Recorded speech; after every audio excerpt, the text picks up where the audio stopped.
لوی لوی خلق شتا، لوی لوی علم والا شتا، الله ول ډیر لوی علم ورکړی دی.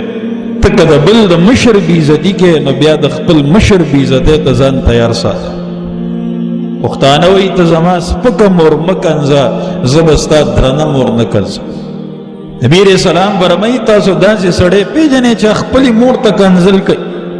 وی داسې ملا سوچته چې خپلې مور ته به کنځل کوي. وی ته چې د بل مور ته کنځل کوې نو هغه به جواب کې ستا مور ته کنځل کوي که نه به کوي؟ نو تا خو خپلې مور ته په خپله کنځل وکړه. زکه کینم په منبر باندې او ایم چې د پلانکی مشر داسې او د پلانکی مشر داسې او د پلانکی مشر داسې، نو بیا زه د خپل مشر بې عزتۍ ته به ځان تیار ساتم. بیا به زما د مشر بې عزتي م کېږي به که نه به کېږي؟ بار خلک که هر څه کوي خپل کار به کوي. زه دا خبرې تاسو ته کوم، تاسو داسې مه کوئ. که ستا دشمن هم دی نو چې د هغه نوم اخلې د مشر نوم یې په عزت اخله، د مشر نوم یې په عزت اخله. خیر دی مولانا صاحب سره وایه که نه، صاحب سره وایه، په دې ستا په عزت کې څه فرق خو نه راځي، خوله دې پې درنه ښکاري. که د یو تن د مشر عبدالله نومي او زه یم هغه عبدالله خو داسې وی، نو که زه ده ووایم چې مولانا عبدالله صاحب داسې وی، کومه ښه ده؟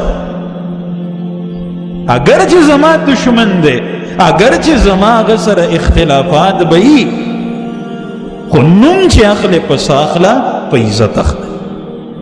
د سړي د عزت او د بې عزتۍ دنم یو انسان شته که نه؟ په هر انسان کې دنم یو انسان دی. د هغه دنني انسان پته د څه نه لګي؟ د خولې نه لګي. ته د عزت خبرې کې که د بې عزتۍ خبرې کې؟ کوشش کوې یو تن هر تنظیم هر جماعت سره دی او چې د مشر نوم یې په څه اخله؟ په عزت. زما استاد دی شیخ الحدیث صاحب ډاکټر سراج الاسلام حنیف صاحب، الله دې د هغې عمر علم کې ډېر برکت واچوي.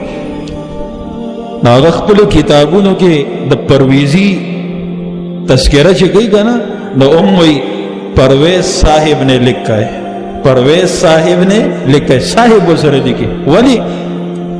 او ما له یو تن کتاب راوړو چې یہ کتاب مې لیکلی دی. وایي ما چې کتاب وکتو نو هغې لیکلی و په سیرت د نبي علیه السلام باندې. وی چې ډومبۍ پاڼه مې واړوله نو هغې کې لیکلي و چې ملکه وکټوریا چې ده نو هغه حرامي وه. نو ما یې چې ته دا سیرت بیانې د چا او ډومبۍ صفحه کې دې څه لیکلي، ته خو دا کتاب داسې ولیکه چې انګریزان یې وګوري او متاثره شي، غیر مسلم یې وګوري او متاثره شي. نو چې تا د ډومبۍ صفحه کې لیکلي چې ستاسو مور خو داسې داسې وه، دا ستا کتاب ګوري نالۍ ته به وغورځي. د چا چې داسې ټکي که نه هغه دې خبرو ته سوچ. ګړز مه ورکوه هر سره، بلکې څه کوه سوچ سمج سره خبره کوه. خو موږ څه وایو؟ موږ وایو دا سړی زموږ د تنظیم نه دی، داړو په څه کې هم نه دی، دی د کلمې په معنی هم نه پوهېږي. اگر که لوی سړی وي موږ نه پوهېږي. بس کم از کم ما دا رویه چینج کړې ده، بدله کړې مې ده، الحمدلله. زما دغه سوچ نه دی کوم چې دا عامو خلکو دی، نور خلک به خپل کار کوي. تاسو ته هم ویم چې تاسو څه خپلې رویې بدلې کړئ.